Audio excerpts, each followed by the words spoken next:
You'll never guess which term the FBI used when they described Sidney Blumenthal and his relationship to her. He was interviewed. I think you would find very interesting what Colin Powell had to say and juxtapose that with what Clinton supporters have said over the last 48 hours. You go back, the multiple devices, how many phones she had, the very reason she set it up.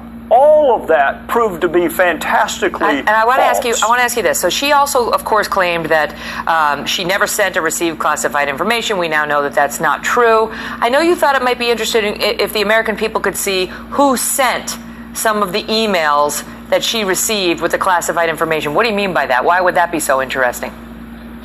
Well, right now, even Congress can't see the identities of them. They are so classified that even a congressman in a skiff with no telephone, no iPad, no notes, cannot even see who the author or the originator of that email string was. That is how classified that information was that she was handling on a non-secure server. Mm-hmm. So Sidney Blumenthal is one author. Of course, you know Cheryl Mills and Numa Abedin and Jake Sullivan, but there are even some originators that even members of Congress cannot see the identity of them because of the nature of the information. Mm-hmm. But meanwhile, she was saying, I had no idea. No, classified? No, no. Congressman Trey Gowdy, great to see you. Thank you for being here. Yes, ma'am. Thank you. October surprise. The fugitive founder of the controversial group WikiLeaks is here in an exclusive interview on the information he holds and what it may mean for Mrs. Clinton. Don't miss Julian Assange. According to the average of all polls, she's beating Donald Trump by 5.5 points nationwide. She's way ahead of him in most of the swing states, not all. Do you believe the information in your possession could be a game changer in the U.S. election? Conversation with Julian Assange, co-founder and editor-in-chief of WikiLeaks. He only agreed to speak to us from an undisclosed location since he is currently wanted for extradition by Sweden, and he's under investigation by the U.S. government, too, for his role in the largest leak of classified documents in U.S. history. Here is part one of that exclusive interview. Watch. Julian, thank you very much for being here. So let's start with the additional information you have regarding Hillary Clinton. When can we expect this information? While we're working around the clock, we have received quite a lot of material, stimulated, of course, by the US election process and by our major DNC revelation, which has now led to the resignation of 5 top officials in the DNC, including Debbie Wasserman Schultz, the president, the last one, late last week. So, it's a complex business, what we do. We have to assess the veracity. We have a perfect 10-year record so far in never getting it wrong. We want to keep that reputation, understand how things should be formatted, what media we should be involved in, what is the best way to stage it out. Do we accumulate... Are we going to see it before the November 8th election? Yes, absolutely. In the case of the DNC leaks, for example, we pushed as fast as we could to try and get it in before the Democratic nomination conference, because obviously people have a right to understand who it is that they're nominating and what sort of process was involved. And the same is true here for the US electoral process. People involved in that election have the right to understand who it is they're electing.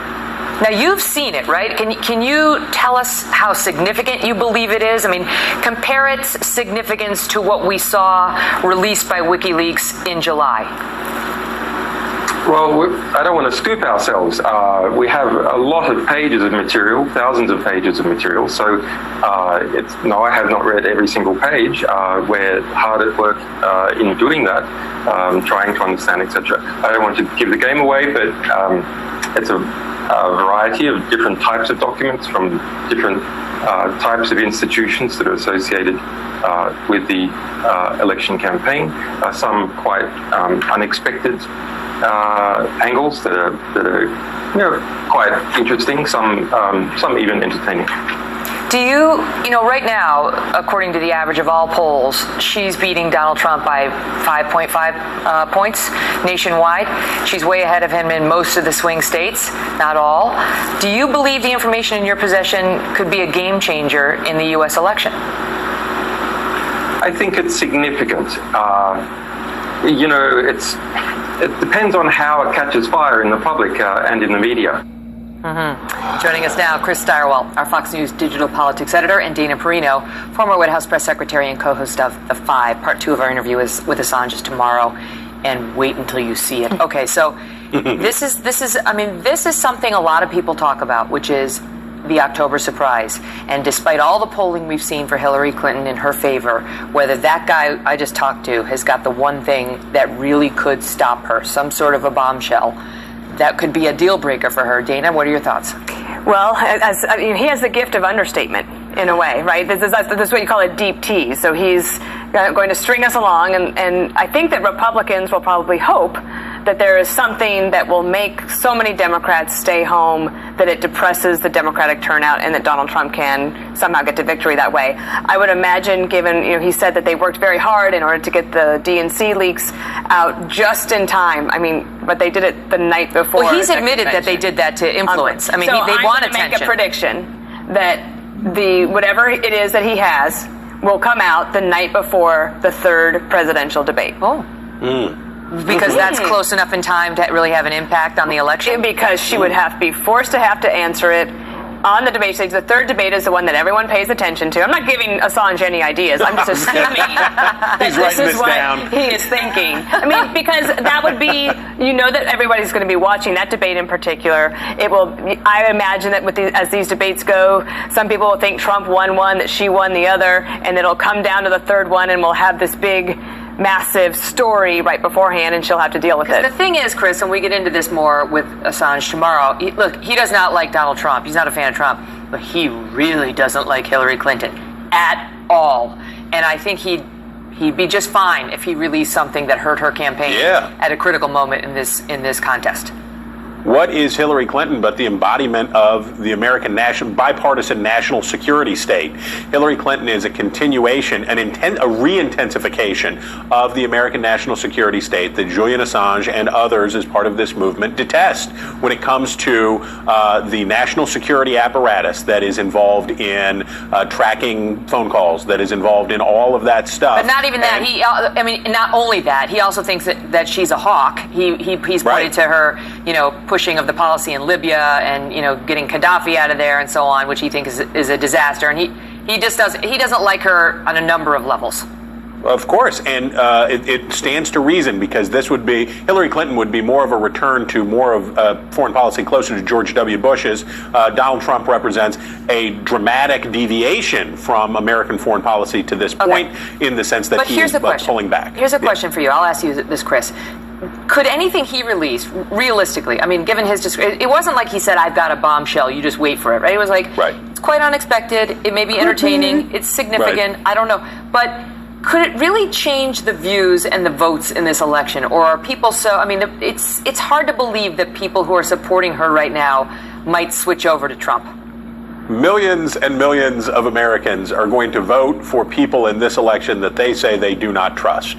That's a fact. It's going to be true on both sides. It's going to be true for Hillary Clinton, that there are going to be millions and millions of people, and the polls tell us, that say they don't trust her, they do not find her honest and trustworthy, but they're going to pull the lever for her anyway. What you need in order, and the Clintons have set this threshold, and the Republicans oddly have reinforced the threshold, which is she's either going to the clink, she's either going up the river, or she's going to the White House. Either she is found to be guilty of a serious crime, or whatever.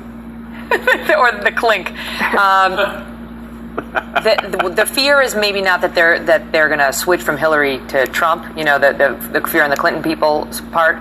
It's that it'll depress enthusiasm. Right. So if you go back to 2000, that election going into the election day was very close, Gore and Bush. And right before then, remember the news that broke was that George W. Bush had a run-in with the law, with the DUI situation that he had not disclosed. And Karl Rove and others will tell you that absolutely depressed evangelical turnout.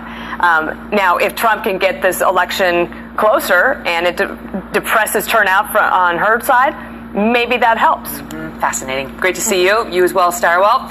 We have much more with WikiLeaks founder Julian Assange, including questions about the mysterious murder of DNC staffer Seth Rich, who was killed, and whether he was a potential source for WikiLeaks. Assange goes farther than he's ever gone before on that question. Don't miss that extended interview tomorrow night, 9 p.m. right here on the Kelly File. News breaking tonight on Donald Trump in a critical part of